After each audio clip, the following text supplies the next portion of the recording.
বাংলাদেশে চলমান সংকটের স্থায়ী ও শান্তিপূর্ণ সমাধান চায় যুক্তরাষ্ট্র। খুবই সিগনিফিকেন্ট কথা যে চলমান সংকটের স্থায়ী ও শান্তিপূর্ণ সমাধান চায় যুক্তরাষ্ট্র। তার মানে বাংলাদেশের যে সংকটের মধ্যে আছে সেই সংকট এখন মনে হতে পারে যে এটি কোটা সংস্কার আন্দোলনকে ঘিরে একটা হঠাৎ করেই একটি অরাজনৈতিক একটি বিষয় চলে আসছে, যেটা রাজনীতির সাথে সম্পর্কিত না। কিন্তু এই আন্দোলনের সাথে মানুষের সম্পৃক্ততা এবং তার বিক্ষোভের ধরনের মধ্যে রয়েছে দীর্ঘদিন থেকে বাংলাদেশের যে গণতন্ত্রহীন অবস্থায় চলছে, ভোটের অধিকার নেই, সত্যিকারের নির্বাচিত সরকার নেই, সেই সংকটের মধ্যে।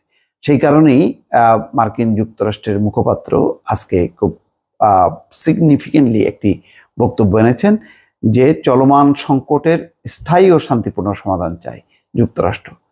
এখানে বলা হচ্ছে, কোটা সংস্কার আন্দোলন ঘিরে বাংলাদেশে যে সংকট চলছে তার স্থায়ী ও শান্তিপূর্ণ সমাধানের আহ্বান জানিয়েছে যুক্তরাষ্ট্র। স্থানীয় সময় সোমবার মার্কিন পররাষ্ট্র দপ্তরের নিয়মিত প্রেস ব্রিফিংয়ে এই আহ্বান জানানো হয়। প্রেস ব্রিফিং একজন সাংবাদিক প্রশ্ন করেন, বাংলাদেশে যেভাবে আইন শৃঙ্খলা বাহিনীর সদস্যরা শিক্ষার্থীদের বিরুদ্ধে চিরুনি অভিযান চালাচ্ছে, গুলি করছে, পুলিশ হেফাজতে আন্দোলনের নেতাদের নির্যাতন করে বিবৃতি দিতে বাধ্য করা হয়েছে এবং সরকারের নিয়ন্ত্রিত গণমাধ্যম তা প্রচার করা হয়েছে, আর এগুলো থেকেই নির্যাতনের বিষয়ে স্পষ্ট হয়ে উঠেছে। এই প্রেক্ষিতে আইন শৃঙ্খলা বাহিনীর ভূমিকাকে কিভাবে মূল্যায়ন করবেন? এই প্রশ্নের জবাবে মার্কিন পররাষ্ট্র দপ্তরের উপপ্রধান মুখপাত্র বেদান্ত প্যাটেল বলেন, জনসম্মুখে এবং ব্যক্তিগত উভয় ক্ষেত্রেই বাংলাদেশের চলমান সংকটের স্থায়ী ও শান্তিপূর্ণ সমাধানে আমাদের আহ্বান অব্যাহত রয়েছে। শান্তিপূর্ণ সমাবেশের স্বাধীনতার পক্ষে যুক্তরাষ্ট্র তার দৃঢ় সমর্থন পুনর্ব্যক্ত করছে। তিনি আরও বলেন, বাংলাদেশে আংশিকভাবে ইন্টারনেট সংযোগ চালু হয়েছে বলে আমরা জানতে পেরেছি, তবে আমাদের আহ্বান হচ্ছে জনগণকে যেন পুরোপুরি এবং বাধাহীনভাবে ইন্টারনেট ও সামাজিক যোগাযোগ মাধ্যম ব্যবহারের সুযোগ দেওয়া হয়। এর ফলে যুক্তরাষ্ট্রের নাগরিক সহ বাংলাদেশের নাগরিকরা গুরুত্বপূর্ণ তথ্য জানার সুযোগ পাবে।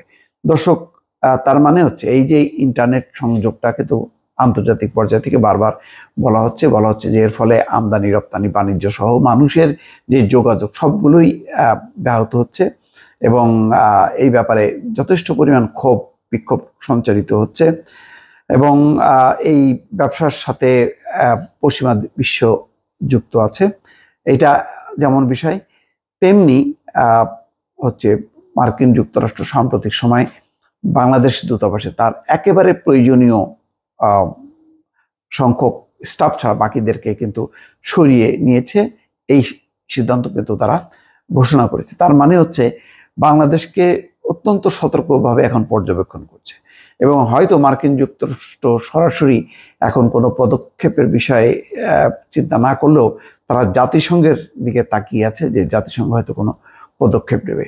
সব মিলিয়ে পরিস্থিতি যেদিকে যাচ্ছে এবং আন্তর্জাতিক মহল এখন ধীরে ধীরে যেভাবে বক্তব্য দিচ্ছে, তাতে একটি সংকট এবং আরও গভীরতর হবার একটি সম্ভাবনা কিন্তু সৃষ্টি হয়েছে। দর্শক, ভালো থাকবেন। আল্লাহ হাফেজ।